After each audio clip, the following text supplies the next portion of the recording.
La segunda vertiente del naturalismo es el liberalismo. La palabra liberal es, de por sí, una palabra noble.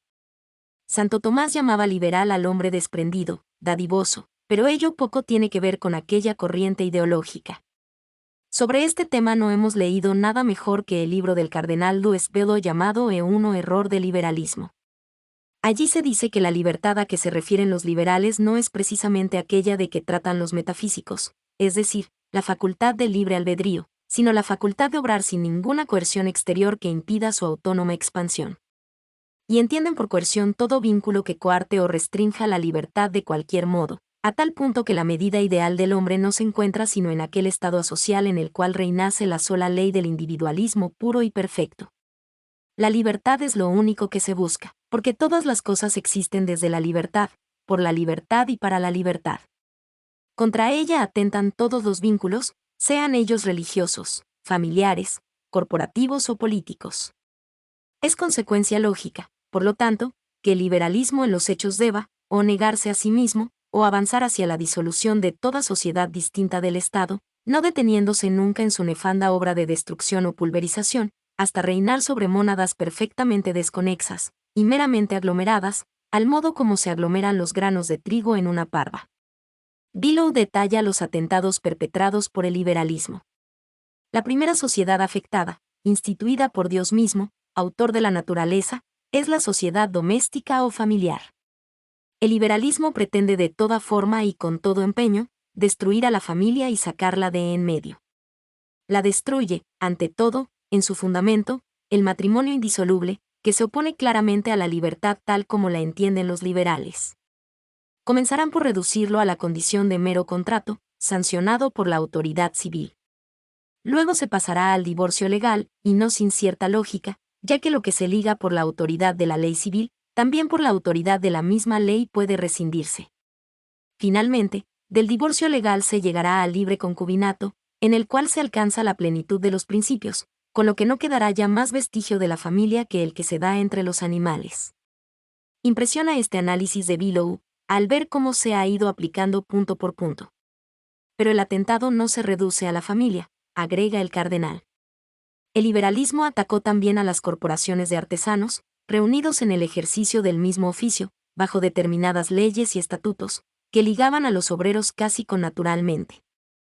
La Revolución Francesa, la revolución fundada en el liberalismo, abolió las corporaciones perpetuamente, mediante una sola ley, con verdadera prepotencia.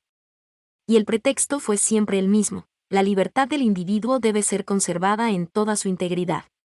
La única sociedad que se mantuvo fue la del Estado, pero solo si se constituía de acuerdo a los principios del contrato social, que reúne a los individuos como otras tantas unidades aritméticas totalmente iguales entre sí, bajo un gobierno emanado de la suma de las voluntades individuales. Nuestro autor agrega una consideración genial: es manifiesto, por lo tanto, que la obra del liberalismo consiste en disolver en uno solo todos los órganos sociales. Porque así como los órganos del cuerpo físico no son las moléculas y los átomos, sino las articulaciones y los miembros, así también los órganos del cuerpo social no son los individuos, sino la familia, la corporación y el municipio. Bello es tajante: de este nuevo orden social el pretexto fue la libertad, el código, el contrato social, el medio, la demagogia, la razón última, la constitución de un Estado ateo y colosal, árbitro supremo de todos los derechos, y dictaminador indiscutido de todo lo lícito o ilícito.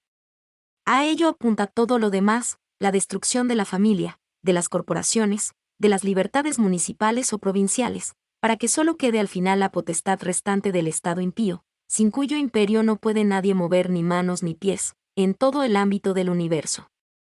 Como puede vislumbrarse, tras los diversos atentados contra el orden sociopolítico, lo que últimamente se busca es, junto con la erradicación de Dios, la instauración de un Estado mundial, escatológico y apocalíptico, el de la bestia terminal.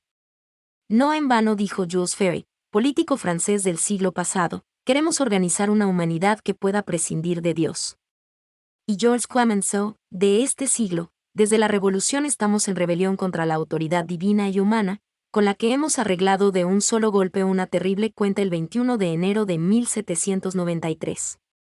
Hasta acá el análisis del cardenal Bello. Sobre este telón de fondo, El liberalismo declara la absoluta independencia y autonomía del individuo y la absoluta libertad en todas las manifestaciones de su existencia.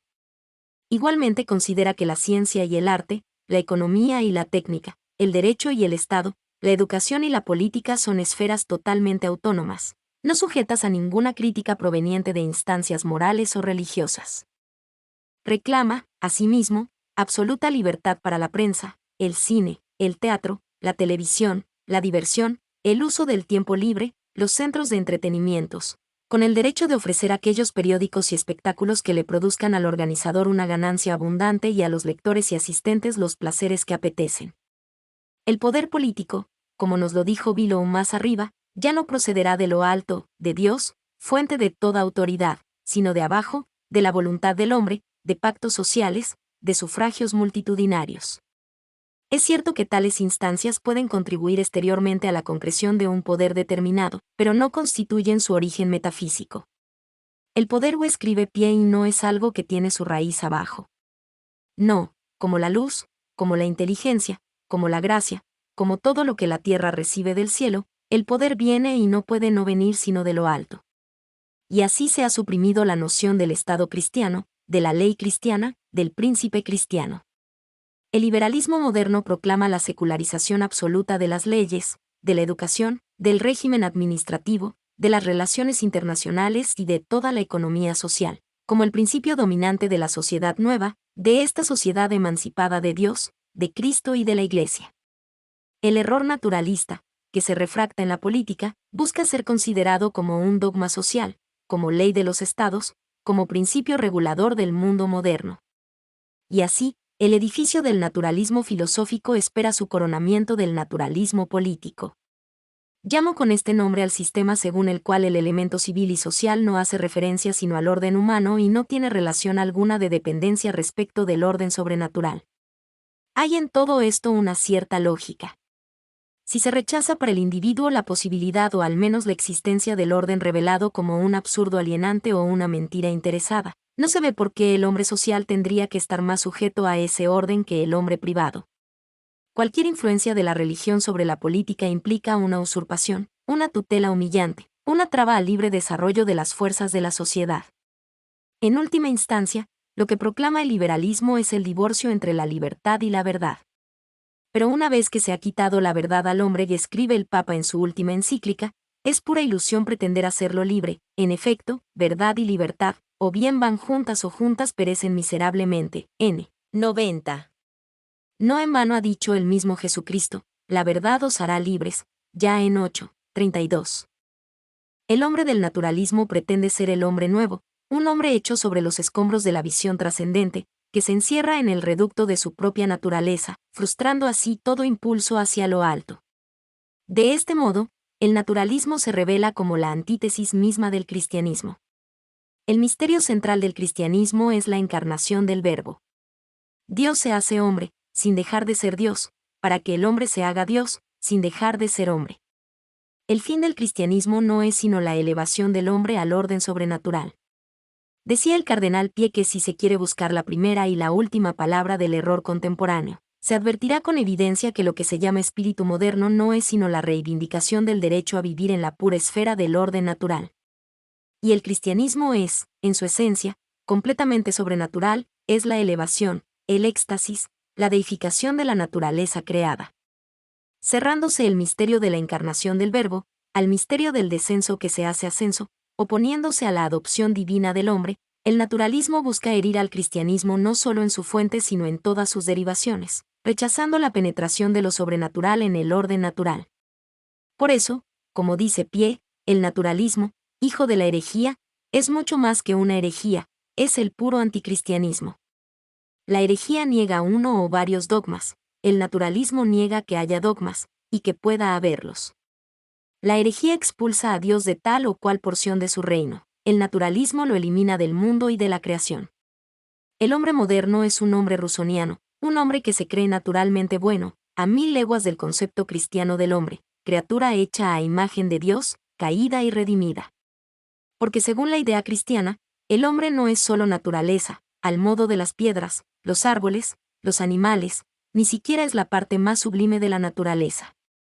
como persona viva, frente a un Dios vivo y personal, el hombre ingresa a otra esfera, la esfera del pecado y de la gracia, que es de suyo sobrenatural, si bien ilumina con nueva luz su ser natural. El hombre del naturalismo quiere permanecer en una suerte de neutralidad aséptica, la de quien no acepta dejarse endiosar por la gracia, pero tampoco degradarse, cayendo por debajo de su dignidad humana. Quiere ser hombre a secas. Dicha posición es insostenible.